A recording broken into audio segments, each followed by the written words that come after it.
আসসালামু আলাইকুম। আজকে শেয়ার করব যে সোলার শাক আর মাছের ডিম দিয়ে একটি রেসিপিটা কিন্তু খুবই মজার। অবশ্যই বাসায় একবার ট্রাই করবেন আর আমাকে জানাবেন কেমন হয়েছে। ভিডিওটা ভালো লাগলে শেয়ার করবেন।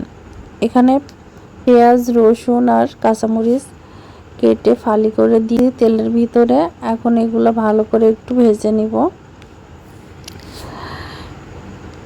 এখানে আমি কড়াই আগেই তেল দিয়েছিলাম। তেলটা যেহেতু শাকে একটু বেশি দিতে হয় সেজন্য আমাকে একটু বেশি দিতে হয়েছে তেলটা। এই যে ভেজে নিয়েছি, এখন দিয়ে দিলাম কাঁচা জিরা। এগুলো এখন একটু নেড়ে চেড়ে ভেজে নিব। আর আমি ছোলার শাকটা আগে থেকে সিদ্ধ করে রেখেছি, ফ্রিজে ছিল এটা। আর এখানে দিয়ে দিব এখন মাছের ডিমটা আমি এখন কাঁচা অবস্থায় দিচ্ছি। এটা এর ভিতরে একটু ভেজে নিব। তো এটা একটু কেচি দিয়ে কেটে দিলাম। এখানে লবণ হলুদ অ্যাড করে আমি একটু ভালো করে ভেজে নিব পেঁয়াজ, রসুন, জিরা, মরিচের সাথে। আর এখানে একটু রসুন আর জিরা বাটা অ্যাড করেছি অল্প পরিমাণে, বেশি না, এতে ফ্লেভারটা খুবই সুন্দর আসবে। তো এখন একটু ভালো করে নেড়ে চেড়ে আমি ডিমটা ভেজে নিচ্ছি। ডিমটা ভাজা হয়ে গেলে এখানে অ্যাড করব আমি সেই শাকটা।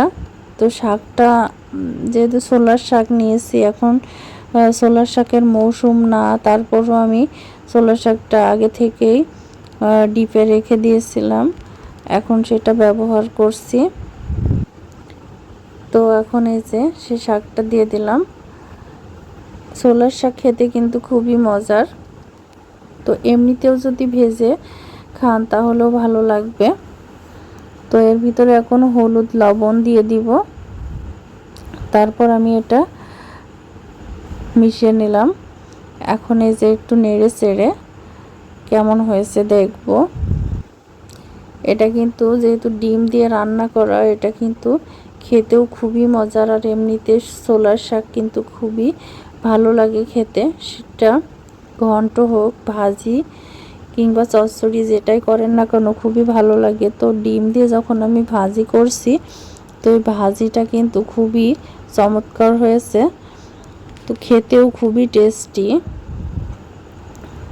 যাই হোক, আমার রেসিপি প্রায় শেষের দিকে।